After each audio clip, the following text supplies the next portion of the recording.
me, it means that I'm getting that much closer to being a lot more independent as a person. I mean, I'm the youngest of 3 boys, so I've kind of accepted at this point that I'm going to be the baby for the rest of my life. So there's nothing really I can do about that, but, you know, becoming more independent regardless. I mean, 20 years old is pretty cool.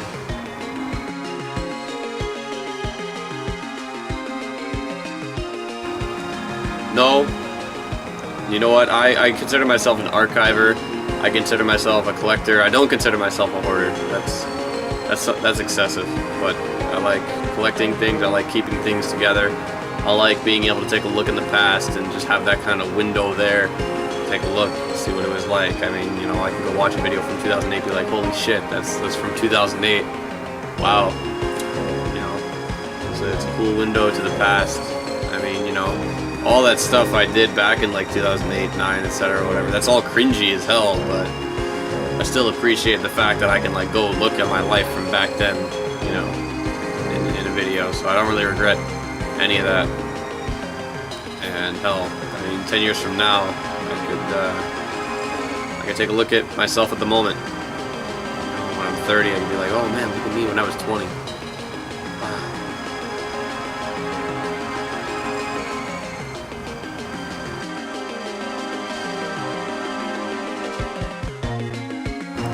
You know, I'm not a fan of looking into the future. As I just explained, I like looking into the past, but like, you know, let's say by the year 2025, what am I going to do? I have no idea. I have no idea what I'm going to be doing. I have some ideas of what I might do, where I might be, but I can't pinpoint tell you, I'm going to be this, I'm going to be there. Can't really do that. I mean, like, so looking at it from a perspective of, you know, from way back when, I never really thought to myself, oh, what's it gonna be like when I'm 20? What's it gonna be like when my YouTube channel is like 10 years old? It's like, I don't know, like that's next year. It's crazy.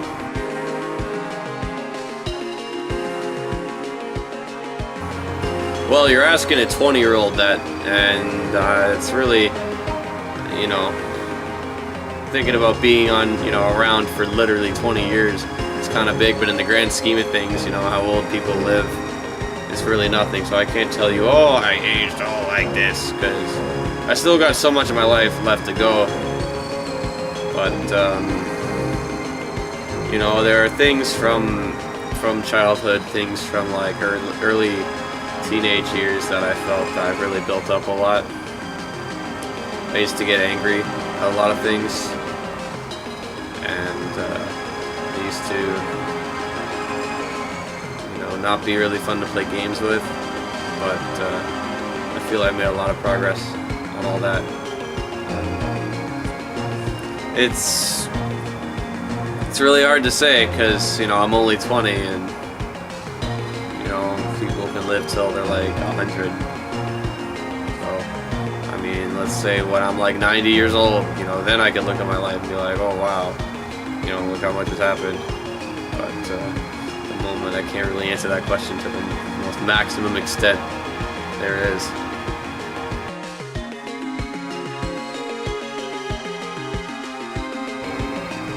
You want to take a look at yourself and make sure that what you're doing is making you happy. Because a lot of people go to university and they're like, oh man, you know, I gotta go get this degree, then I gotta go get a job. And it's like, well, you know, remember that if you go to university, you get your degree, and then you get like a job doing something completely different, don't feel like you've wasted your education, because you've taken a dream, you've taken a passion, and you've become so much more well versed in that. That's something that you chose to really dive into, and then through getting a university degree, you did. So you should feel like that's an accomplishment already. And, you know, if you do get a job in the field that you wanted to, then that's fantastic. And just don't panic if you can't find a job in the field that you want. And because as long as you're making yourself happy, that's the most important thing. If you can live a satisfactory life, that's the best. As long as you got a roof over your head, you got the human resources, food, water, shelter, all that shit, and you can wake up and smile. That's what it's about. I've been thinking about this a lot. I'm entering my third year university now. This is like the latter half of my degree here at York. Well, not here, there. And I was thinking all like, shit, do I have to go, like, I wanted to be a high school music teacher, and now I don't really feel exactly the same. Not only because the passion for teaching high school isn't there as much, but like, high school teaching, I don't know where that job is going to be, X years from now. And there's still a few years after, if you want to go do that, teaching professionally like that, you got to go to teacher's college, which is a few years after your bachelor's or whatever you're getting. So in those years, it's a risk taken. Like, okay, is teaching going to be better or worse? Who knows? From the people I've known in university, so many of them want to teach, so it makes me think, okay, the competition is going to be extremely hard. So, and I can still find happiness in something that isn't teaching high school. Like I said, the passion's kind of dying for that. I still love teaching. I like teaching people that have the passion to learn. Like myself. I'm not saying like, oh, everyone's got to be like me. I'm just saying I really love teaching people that want to be taught and that have a passion for improvement. And then when I see their improvement, it makes me feel amazing. To be like having someone mentored by myself and then having them grow to my level and then surpassing my level is an amazing feeling. And that's something I really love to do. So, but even if I get a job at like a warehouse or something, as long as I can do things related to music, do things related to whatever makes me happy, I won't mind. I'm getting money, having a good time, got my friends, got my family. That's all I really need. That's something I've been, that whole thing is something I've been really thinking about a lot lately, and I think I'm saying think a lot. And finding the answers, it's been coming to me a lot more clearly.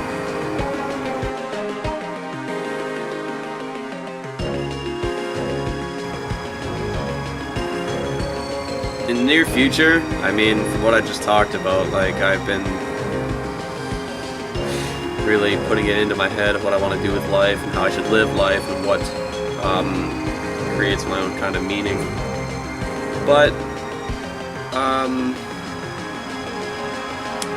unlocking the doors is what I feel I'm going to be doing. Unlocking the doors in my head, unlocking the way of understanding,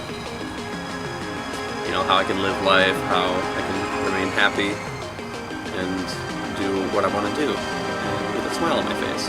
And I feel that the more and more I'm growing now, I feel those answers will come a lot easier.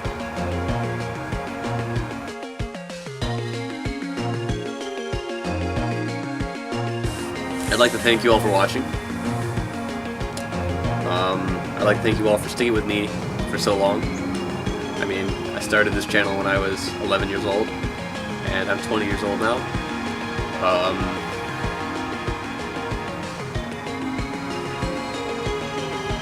For those around my age group, try to keep a smile on your face, because that's one of the most important things to have in life, is happiness.